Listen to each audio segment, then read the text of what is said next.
તો ચાલો મિત્રો, આજે આપણે વાત કરીશું કે કેટલા સમય સુધી બ્રશ કરવું જોઈએ. દાંત સાફ કરવાની સાચી રીત કઈ છે? સાફ અને ચમકતા દાંત આપણી પર્સનાલિટીને પણ શાનદાર બનાવે છે. કેટલાક લોકો દાંત સાફ કરવા માટે સવાર સાંજ બ્રશ કરે છે. દાંતને હેલ્ધી અને સ્વસ્થ રાખવા માટે દરરોજ બ્રશ કરવું જોઈએ.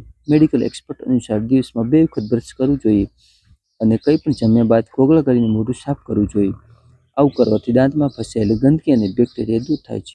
ડેન્ટિસ્ટ અનુસાર તમામ લોકોએ ઓછામાં ઓછી 3 મિનિટ બ્રશ કરવું જોઈએ. એટલું જ નહીં, દરરોજ સવારે અને રાત્રે દાંતને સાફ કરવાની આદત પાડવી જોઈએ. બ્રશની ક્વોલિટી પણ સારી હોવી જોઈએ. એક્સપર્ટ કહે છે કે દિવસમાં 2 વખત માઉથવોશનો ઉપયોગ કરવો જોઈએ.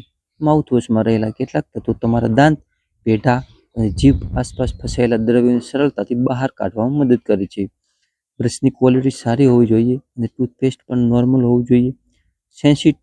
સેન્સિટિવિટીવાળા ટૂથપેસ્ટનો ઉપયોગ ન કરવો જોઈએ.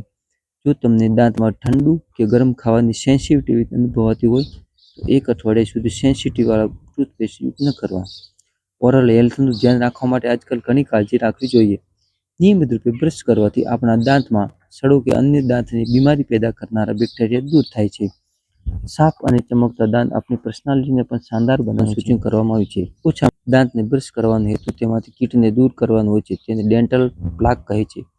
આ પ્લાક બેક્ટેરિયા, વાયરસ અને ફંગસના સ્વરૂપમાં એકત્ર થઈને ત્યાં એક સમુદાય રૂપે રહે છે, જેને માઇક્રોબિયલ બાયોફિલ્મ કહેવામાં આવે છે. લાંબા સમય સુધી બ્રશ ન કરવાથી અને યોગ્ય રીતે દાંત સાફ ન કરવાથી તેના પર મોટા પ્રમાણમાં પ્લાક એકઠો થાય છે અને તે આપણા શરીરનો રોગપ્રતિકારક તંત્રને સક્રિય કરી શકે છે.